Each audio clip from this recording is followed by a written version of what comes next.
Hey yo, what's up my people? We are here trying to get better at life because normal is just not good enough. Right now we are studying an absolute classic called How to Win Friends and Influence People. It has to be one of the best all-time relationship books, and that's not an exaggeration.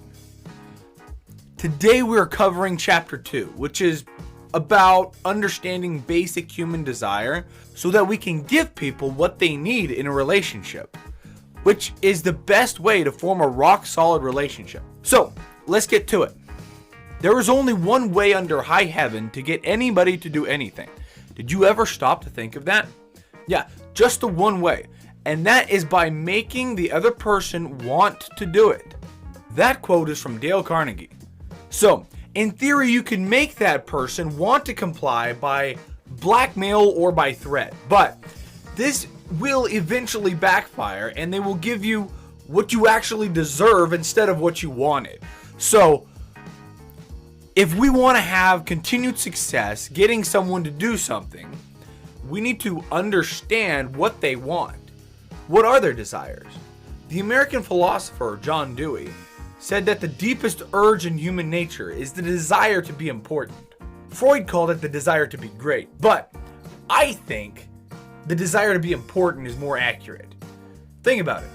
Our desire to be loved has a lot to do with the fact that love lets us know that we are important to that person. Our desire to make more money stems from the idea that making and spending more money makes us feel more important. This is human nature. It's morally neutral. But how and where we decide to get our feeling of importance tells us everything we need to know about who we are as a person. Jesus told us that we should get our feeling of importance from serving others in Matthew 20, verses 25 to 28. Some people get it from serving others or their relationship with God. Some get it from their healthy relationships with friends and family. But some people get it from work. And some people get it from how much money they have, or the cars they drive, or the clothes they wear. Some people get it from the crimes they commit. So, really, understanding what makes you feel important teaches us who we are and maybe even shows us what we should be working on. But as far as influencing other people, if we can see what makes this person feel important, then we can use that to build rapport with them and establish a relationship. People are much more likely to help someone who isn't an absolute stranger, and they're even more likely to help someone that they like. So related to this idea of the desire of importance is this quote from William James. The deepest principle in human nature is the craving to be appreciated. Now, Abraham Lincoln said the same thing in a much simpler way. He just said, everybody likes a compliment. So, sincere appreciation goes a long way to build a good relationship. But we should be aware that no one trusts a person who hands out insincere flattery.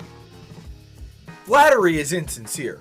We're talking about honest appreciation. It doesn't have to be anything big.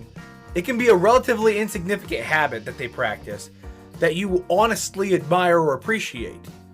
But if you're struggling to find something, then go smaller. The harder it is to find something you admire about them, the more important it is to find it. It will also be more effective because they most likely aren't appreciated very often. So it will mean much more to them. People who feel respected or appreciated naturally try to live up to it. So really what you're doing is calling out the good in them. You're calling out the best in them.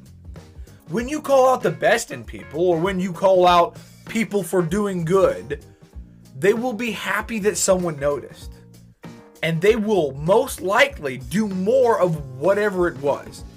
But if you call them out for doing something wrong, especially if it's in front of other people, or if it feels like you're nagging them, then they will probably resent you for it and not change anything. That doesn't mean that you can never correct people, but it should be done with as much respect and humility as you can muster up. In the book, the author Dale Carnegie included a powerful quote from Charles Schwab, who was being paid $1 million a year in the 1920s for his people skills. He took over the management of a struggling steel manufacturing plant and made it into one of the most profitable businesses in America at the time. So, here's the quote. "I consider my ability to arouse enthusiasm among my people the greatest asset I possess.